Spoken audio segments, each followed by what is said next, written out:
Hello students, welcome you all in the video lecture series of DME 1. Today we are going to see the factor of safety and the necessity of failure mode and different theories of failure. Okay, so we are starting with factor of safety. Factor of safety. Okay, it is also called FOS. Factor of safety. तो factor of safety एक इतना basic और important role play करता है DME 1 के अंदर कि जो अब फैक्टर ऑफ सेफ्टी होता क्या है कि फैक्टर ऑफ सेफ्टी आप जिस सब्जेक्ट या जो आप मटेरियल यूज़ कर रहे हो तो वो मटेरियल का एक फैक्टर रहेगा कि वो कितना सेफ़ है बना अपने मैन्युफैक्चरिंग के लिए या उसकी लाइफ कितनी सेफ़ है, ये मैटर करता है आपका फैक्टर ऑफ सेफ्टी। तो एक नंबर रहता है, ये नंबर में वैरी करता है कि जैसे 2 से 6 इसके बीच में ये वैरी करता है, 2 से 8 इसमें वैरी करता है कि मान लो किसी भी एक मटेरियल का मान लो कंपोनेंट का फैक्टर ऑफ सेफ्टी आपने कंसीडर कर लिया कि 2 है तो उसकी एक रेंज रहेगी मिनिमम, लोअर एंड हाई। तो जितना minimum factor of safety, lower factor of safety number आप कंसीडर करोगे तो वो रहेगा उस मटेरियल का लिविंग जो भी पीरियड रहेगा वो उतना ही कम रहेगा। जितना फैक्टर ऑफ सेफ्टी ज़्यादा रहेगा उतना कंपोनेंट का स्ट्रेंथ कहिए या उसका जो भी लाइफ रहेगा वो लॉन्ग रहेगा। जितना फैक्टर ऑफ सेफ्टी आप बढ़ाओगे उतना ही मटेरियल स्ट्रॉन्ग बनेगा, स्ट्रेंथ उसकी अच्छी खासी बनेगी, लेकिन वो उतना ही कॉस्टली होगा। फैक्टर ऑफ सेफ्टी आपका बढ़ गया तो मटेरियल आपका कॉस्टली होगा, फैक्टर ऑफ सेफ्टी आपका कम है तो मटेरियल भी आपका कॉस्टिंग कम रहेगा, लेकिन उसकी लाइफ उतनी अच्छी नहीं रहेगी जितनी कंपैरेटिवली मीडियम रेंज की रहेंगी या हाई फैक्टर ऑफ सेफ्टी की रहेंगी। तो हम देखेंगे फैक्टर ऑफ सेफ्टी की डेफिनेशन या फैक्टर ऑफ सेफ्टी क्या है। तो factor of safety is nothing but it is the ratio of maximum stress और लोड टू दी वर्किंग और डिज़ाइन स्ट्रेस और लोड। एक बार लिख लेते हैं, it is the ratio of maximum stress और load to the working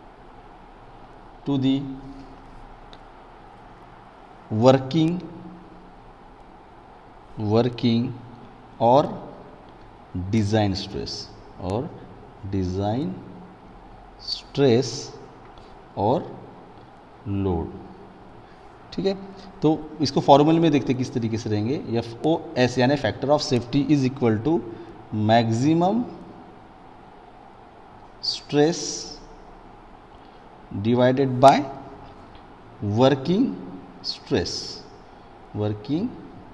stress. ठीक है, इस तरीके से हम इसको देखेंगे।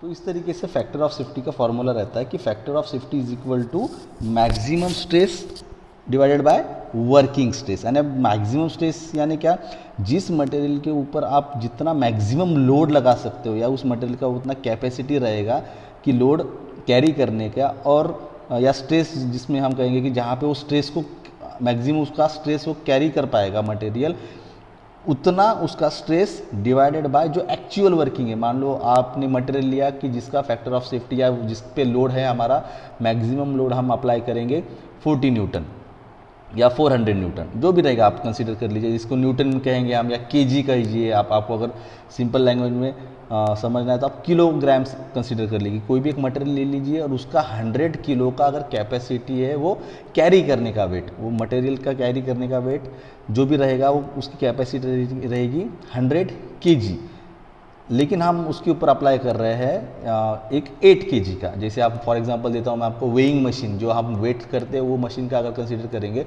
तो उसमें देखिए कि मान लो कि 200 किलोग्राम उस मशीन की कैपेसिटी की, उसके ऊपर कोई भी 200 किलोग्राम तक मैक्सिमम लोड वो कैरी कर पाएगा। उसके ऊपर खड़े रहोगे तो आप 200 किलो का इंसान वहाँ पे खड़ा रहेगा तो उस मशीन को कुछ प्रॉब्लम नहीं होगा। लेकिन मान लो 201, 202 ऐसा इस तरीके से मटेरियल उसका वेट अगर उस मशीन के ऊपर आपने अप्लाई किया तो ऑटोमेटिकली मशीन वेरी करेगी, या मशीन वो उतना वेट तो नहीं दिखाएंगे लेकिन मशीन के जो भी पार्ट्स रहेंगे वो हल्के हल्के से बेंड होना स्टार्ट हो जाएंगे। उसमें स्ट्रेस इंड्यूस हो जाता है तो उसकी वजह से वहाँ पे क्रैक होना स्टार्ट हो जाएंगे, बेंड होना स्टार्ट हो जाएंगे।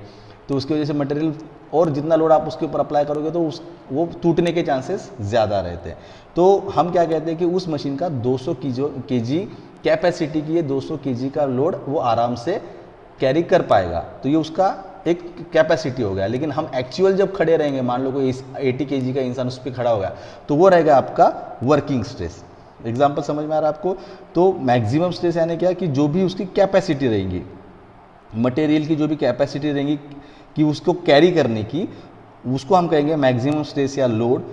और वर्किंग स्ट्रेस क्या रहेगा कि एक्चुअल उसके ऊपर हमने कितना लोड डाला है या कितना स्ट्रेस उसके अंदर इंड्यूस हो रहा है, तो उसको कहेंगे हम वर्किंग स्ट्रेस, यानी ये एक्चुअल वर्क रहेगा उसका।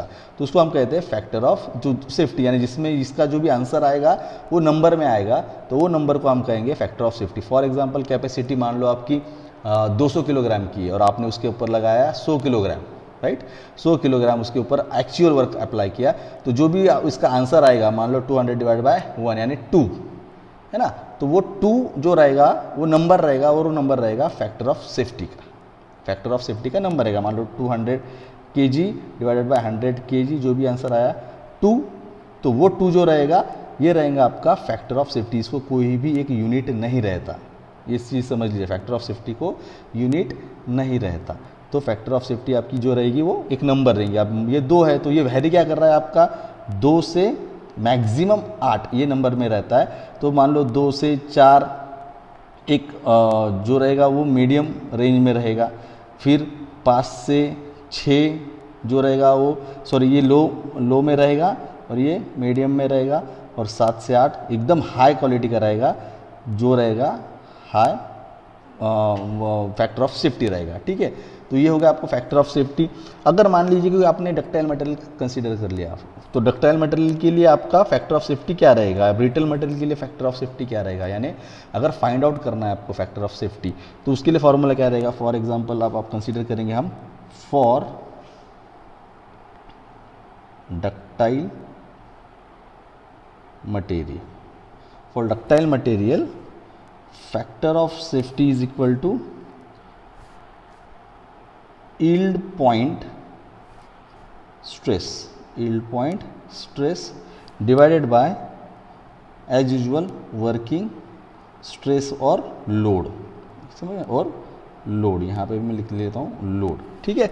तो डक्टाइल के लिए क्या होता है कि यहाँ पे आपको एक चीज़ समझनी पड़ेगी कि यील्ड स्ट्रेस क्या होता है और वर्किंग स्ट्रेस क्या होता है। तो वर्किंग स्ट्रेस तो आपको अब समझ में आएगा कि एक्चुअल लोड रहेगा।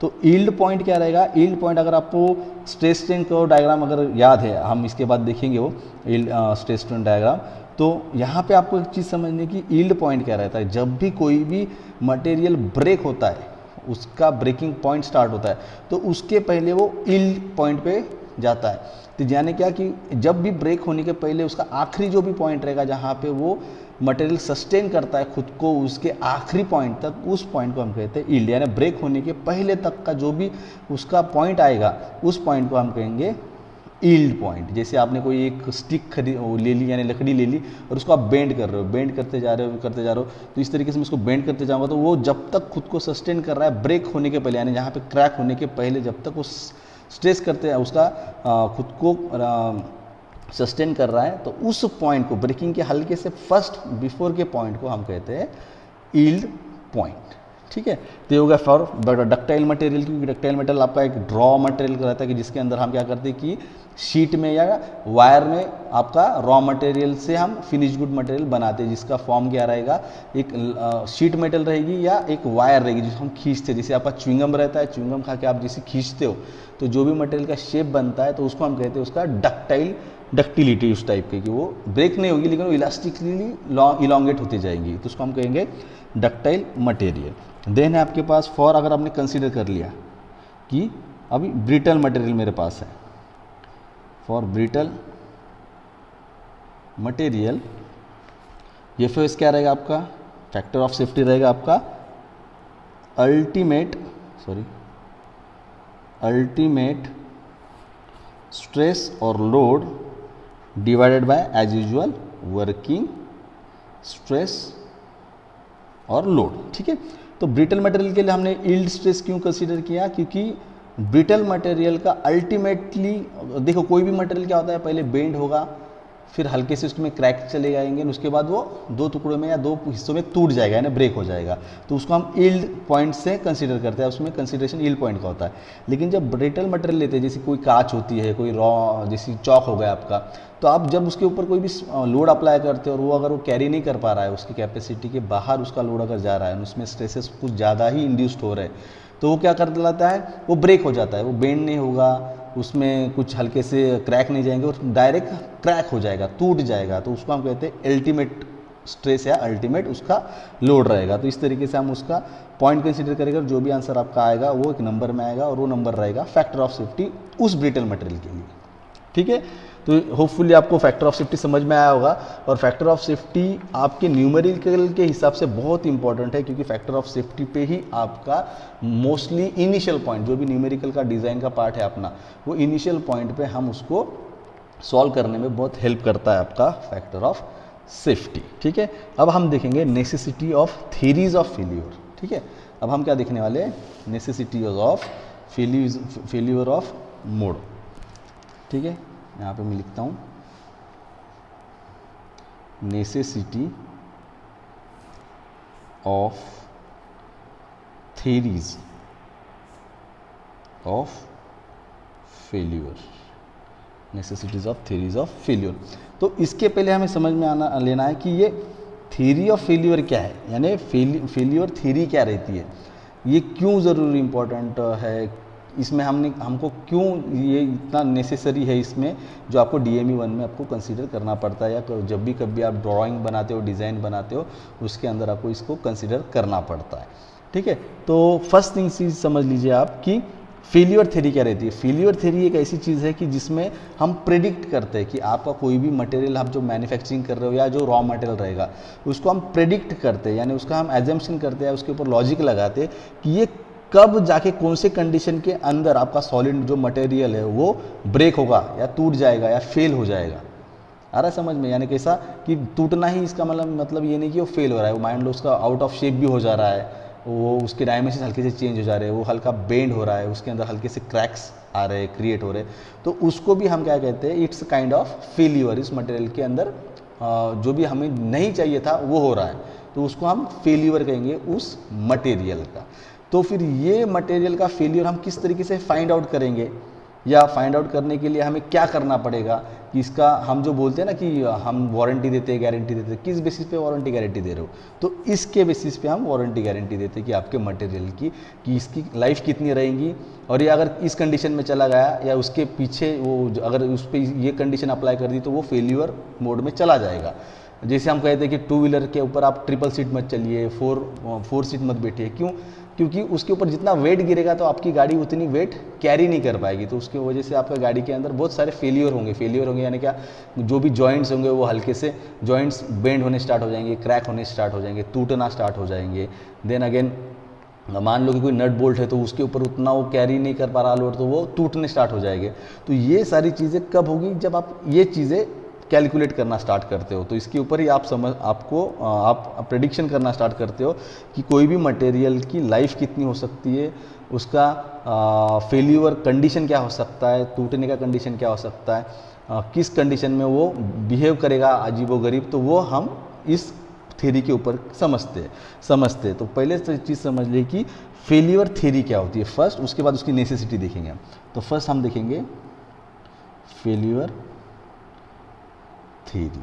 ठीक है, तो फेल्यूर थ्योरी होती क्या है वो समझ लीजिए। तो फेल्यूर थ्योरी मैं पहले लिखता हूँ, फिर उसके बाद हम उसको और डिस्कस करेंगे। It is the science of prediction, it is the science of predicting, it is the science of predicting the conditions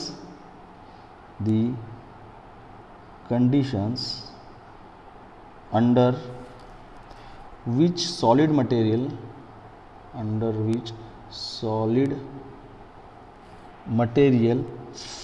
fail under the action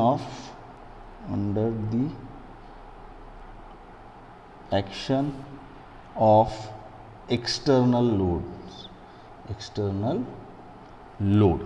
ठीक है, यानी भाई जो अभी मैंने आपको थोड़ी देर पहले कहा था कि इट इज़ दी प्रेडिक्शन, यानी प्रेडिक्ट करता है कि किस कंडीशन के अंदर आपका मटेरियल या किस लोड के अंदर आपका मटेरियल फेल होने वाला है। फेल होने वाला है क्या, उसके डायमेंशंस चेंज हो जाएंगे, उसके अंदर के स्ट्रेसेस इंड्यूस होना स्टार्ट हो जाएंगे या ब्रेक होना स्टार्ट हो जाएंगे, तो उसको हम कहेंगे कि वो किस कंडीशन के अंदर फेल होने वाला है। तो इसको हम कहते हैं फेल्यूर थ्योरी। तो फेल्यूर थ्योरी आपको किस लिए ज़रूरी क्या कहती है कि आपका कोई भी मटेरियल रहेगा उसका हम प्रेडिक्शन करेंगे कि वो किस कंडीशन के अंदर फेल होने वाला है, उस थ्योरी को हम कहते हैं फेल्यूर थ्योरी। अब ये ज़रूरी क्यों है, क्यों इतनी इंपॉर्टेंट है, तो वो भी देखेंगे। तो हम पहले देखेंगे नेसेसिटी इस फेल्यूर मोड की नेसेसिटी देखेंगे कि फर्स्ट क्या है, पहले लिखते हैं उसके बाद समझने की कोशिश करेंगे। Since it is impractical to test every material, since it is impractical यानी ये प्रैक्टिकली हो ही नहीं सकता कि उसको टेस्ट करना है हमें एवरी मटेरियल, कोई भी मटेरियल आपका प्रैक्टिकली टेस्ट करना इम्पोर्टेंट होगा, ये ज़रूरी नहीं होता। And every combination of stresses, and every combinations of stresses नेसेस, then the failure theory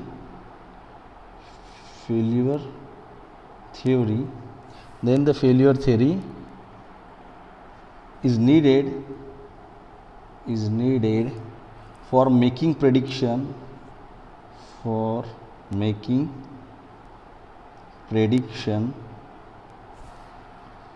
on the basis of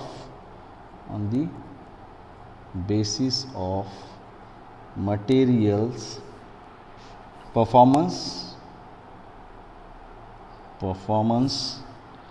on the tensile test, on the number of अलग अलग टेस्ट, टेंसाइल नहीं कोई भी test, on the nature of test.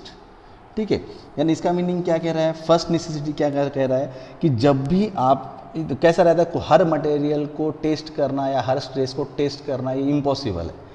तो इसलिए हम क्या करते हैं कि इसीलिए हम फेल्यूर थ्योरी यूज़ करते हैं। क्यों, क्योंकि हर एक मटेरियल को आप टेस्ट करोगे या वो होगा ही, कुछ कंपोनेंट छोटे होते हैं साइज से, कुछ कंपोनेंट इंटरनली यूज़ किए जाते हैं, तो हमें नहीं पता रहता है कि उसका बिहेवियर किस तरीके से रहेगा।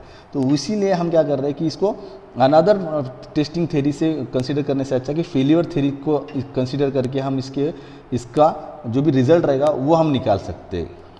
आ रहा समझ में, इसलिए इसकी फर्स्ट नेसेसिटी क्या है आपकी कि आपको इसमें नेचर जो टेस्ट रहेगा, जैसे टेंसाइल टेस्ट रहेगा, जैसे उसका कॉम्प्रेसिव टेस्ट रहेगा, शेयरिंग टेस्ट रहेगा, वो टेस्ट को हम उसके अंदर मटेरियल को हम टेस्ट करेंगे और उसका जो भी रिजल्ट आएगा वो आपको रिजल्ट देगा कि आपका मटेरियल कब और किस कंडीशन के अंदर फेल होगा। ठीक है, देन नेक्स्ट सेकंड जो नेसेसिटी है वो है to design a structural component, to design structural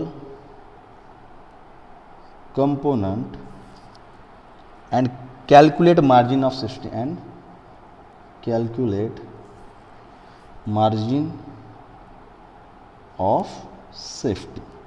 यानी क्या कि मान लो कोई भी मटेरियल का कंपोनेंट का आपको स्ट्रक्चरल डिज़ाइन बनाना है। स्ट्रक्चरल डिज़ाइन यानी क्या कि वो किस तरीके से इंटरनली, आउटर लेयर, उसके इंटरनल लेयर किस तरीके से दिखेंगे, वो किस तरीके से एक्चुअल वर्क करेगा। तो वो कंपोनेंट का आपको जब डिज़ाइन बनाना है, डिज़ाइन यानी क्या, अगेन हम कहेंगे उसकी कैलकुलेशंस प्रोसेस होगी और उसके बाद उसका ड्राइंग प्रोसेस होगा, उसको हम कहेंगे डिज़ाइन। तो वो कौन सा डिज़ाइन रहेगा, स्ट्रक्चरल डिज़ाइन रहेगा। कोई भी मटेरियल का इंटरनल एंड आउटरनल ड्राइंग देख के उसके अंदर हम स्ट्रेसेस क्या प्रोड्यूस हो रहे हैं, क्या यहाँ पे फेल होगा, वो भी चेक करने के लिए आपको फेल्यूर थ्योरी बहुत इंपॉर्टेंट रोल प्ले करती है। And then calculate margin of safety, and उसके बाद ही आप समझते हो कि ये मटेरियल कब और कहाँ फेल होगा। तो उसको हमको सेफ्टी की रीज़न के लिए उसकी कितना उसके ऊपर लोड अप्लाई करना पड़ेगा सेफ्टी रीज़न के लिए, और उसका कितना लाइफ हमें कैलकुलेट करना पड़ेगा। तो ये भी इसके लिए हम फाइंड आउट करने के लिए फेल्यूर थ्योरी यूज़ होती है। Then to guide in a material development, to guide in material development, मान लो आपके पास कोई मटेरियल है जिसके अंदर आप हल्का सा चेंज करके उस मटेरियल की स्ट्रेंथ बढ़ा सकते हैं, उसका फैक्टर ऑफ सेफ्टी बढ़ा सकते हैं, उसकी लाइफ बढ़ा सकते हैं, तो उसमें भी आपको ये फेल्यूर थ्योरी बहुत इंपॉर्टेंट रोल प्ले करती है। मान लो कोई भी मटेरियल है, उसको हम हल्का सा भी चेंज करेंगे, उसमें कुछ चांसेस है कि एनहांसमेंट करने की, कुछ ऐड ऑन करने की ज़रूरत है, तो वो ऐड ऑन करने की ज़रूरत में आप उस मटेरियल को और आगे और उसकी लाइफ बना सकते हो। तो ये है आपका एक अनदर इम्पॉर्टेंट पॉइंट, क्यों आपको थ्योरी ऑफ फेल्यूर जो या फेल्यूर थ्योरी क्यों ज़रूरी होती है। और लास्ट जो इसकी नेसेसिटी है वो है आपकी to determine weak and strong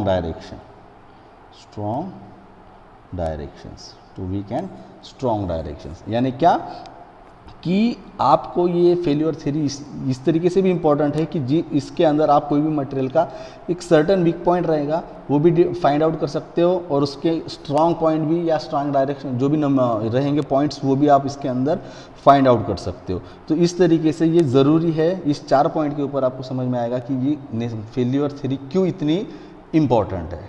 ठीक है, तो शायद मुझे लगता है कि आज के लेक्चर में इतना ही।